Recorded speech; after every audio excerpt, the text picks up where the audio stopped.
Hi everyone, welcome back. Thanks for watching the first part of the introduction.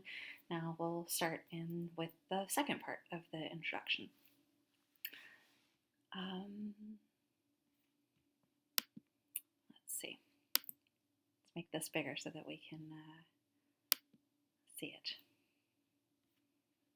Okay, here we go. That's better. Okay, so ideological approaches. This is another important tool in helping us analyze a work of literature. This comes from the idea that a certain society produces certain types of artwork that then reflect that society's values. Again, going back to the hermeneutics circle, but this time we're looking at how society impacts a work of literature. Examples of this can be found in literary theories like Marxist theory, feminist theory, queer theory.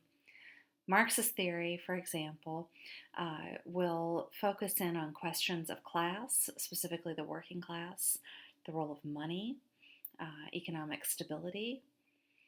Feminist theory obviously focuses in on questions of what does it mean to be a woman? What does it mean to be feminine? Is this something that we're born into? Is it something that society has constructed for us?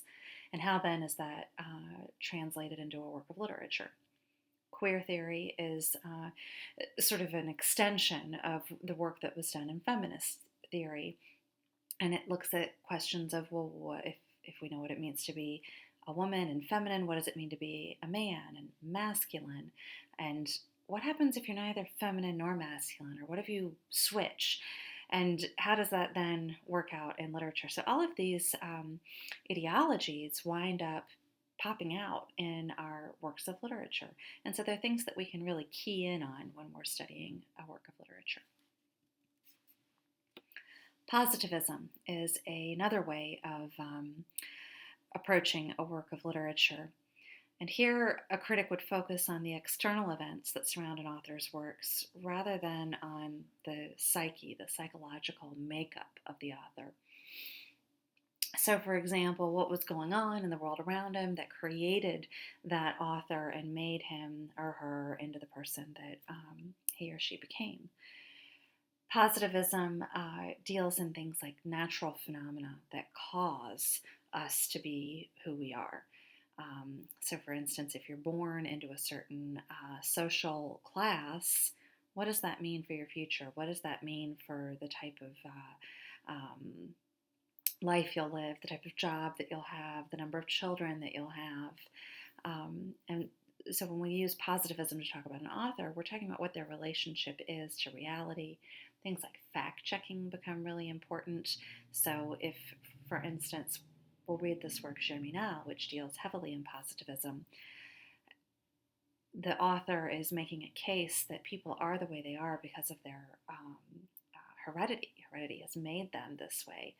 And so it's sort of based in science. Anyway, we'll get to that when we get to Germinal later on in the course. But positivism, fact-checking, another way to look into a work of literature. Verisimilitude. This is another approach we can take when studying a work of literature. And here we're looking at plausibility. Is the story something that is based in some version of reality? Is the literary work believable? Does it mirror real life? TV shows like Mad Men and Grey's Anatomy, these are ones that rely on verisimilitude because they take place in settings that are actually real. The things that are happening could actually happen or have happened. Implausibility, of course, is the exact opposite. And it appears in works of abstract art, in the fantastic. So these are things that aren't believable, that we don't think that could happen. So a TV show like Buffy the Vampire Slayer is an example of implausibility. If you look at Matisse's work of abstract art called Zuma, so we kind of get the idea that that's a woman, but that's not really how a woman looks like. These are examples of implausibility. And then there's the question of the literality of the text.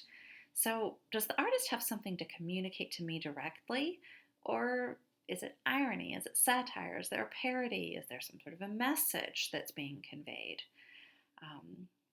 And that's another way to approach a work of literature, is to look at these questions as well, and what is it that the author is trying to do. Okay, so that's it. This is just a real general introduction to some different ways that you might use, some different approaches you might use when you're diving into these works of literature that we're going to be reading. So it's time to jump. And the first area we'll move into is romanticism. So watch the PowerPoint on romanticism. And then after that, the one on realism. And then you'll start reading our first work, Madame Bovary. Okay, thanks. See you soon.